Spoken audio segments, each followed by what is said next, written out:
आइए आज एक ऐसी चर्चा शुरू करते हैं जो थोड़ी अलग है, एक बेहद खूबसूरत और रूहानी विषय पर किसी की सच्चे दिल से फिक्र करने का आखिर असल मतलब क्या होता है।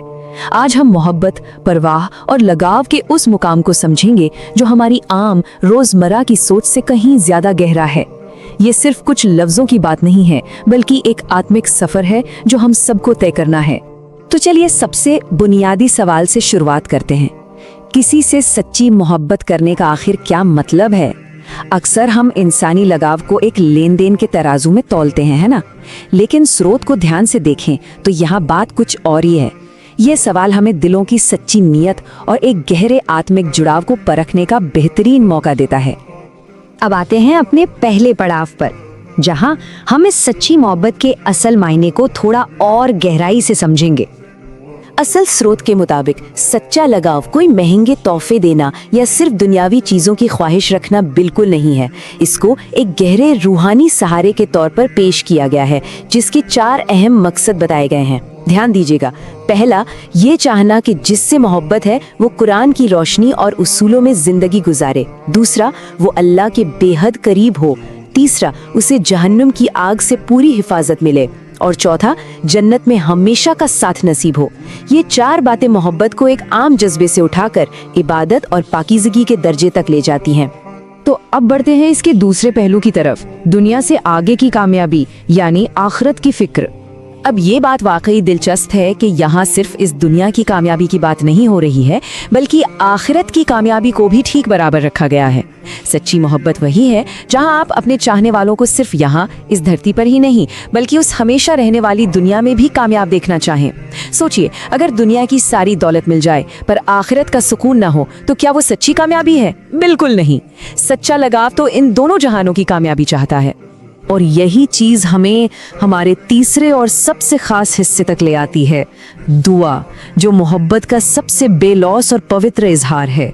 यहाँ एक बहुत ही गहरी बात बताई गई है कि दुआ ही मोहब्बत का सबसे सच्चा और खालिस रूप है।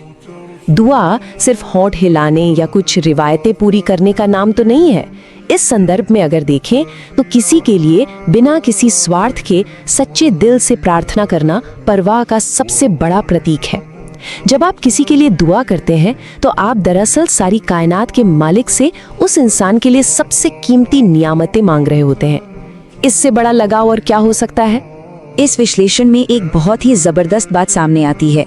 किसी के लिए चुप कर राजदारी में उसकी इस्लाह और भलाई के लिए दुआ करना, ये एक ऐसा अमल है जो दिलों को बिल्कुल साफ कर देता है। इसमें कोई दिखावा नहीं, कोई वाहवाही लूटने का शौक नहीं होता। जब कोई अकेले में किसी दूसरे की भलाई चाहता है तो उसके अपने दिल से हसद, जलन और दुनियावी मेल खुद ब खुद धुल जाते हैं। ये आत्मिक सफाई का सबसे बेहतरीन और असरदार जरिया है। इस सारी चर्चा को समेटते हुए ध्यान इस खूबसूरत दुआ पर आकर ठहरता है।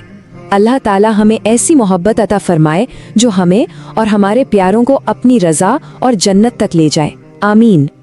ये अल्फाज असल में इस पूरे विषय का निचोड़ हैं। ये दिखाते हैं कि मोहब्बत की आखिरी मंजिल सिर्फ इस दुनिया में थोड़ा वक्त बिताना नहीं, बल्कि उस रूहानी मुकाम तक पहुंचना है जहां खुदा की रज़ा और जन्नत का अनंत सुकून मिल सके, जहां बिछड़ने का कभी कोई खौफ ही ना हो। तो इस प्रस्तुति के अंत में एक बड़ा और गहरा सवाल हमारे पीछे छूट जाता है। क्या सच्चे रिश्ते और ये गहरे बंधन सिर्फ वक्त के मोहताज होते हैं, या फिर ये ऐसे रूहानी रिश्ते हैं जिन्हें आखिरत में हमेशा के लिए गूंजना है? क्या वाकई सच्ची मोहब्बत की उम्र सिर्फ इस दुनिया तक महदूद है? ये एक ऐसा सवाल है जो हम सबको अपने रिश्तों की गहराई और उनके आत्मिक मकसद को एक नए नजरिए से देखने पर मजबूर कर देता है।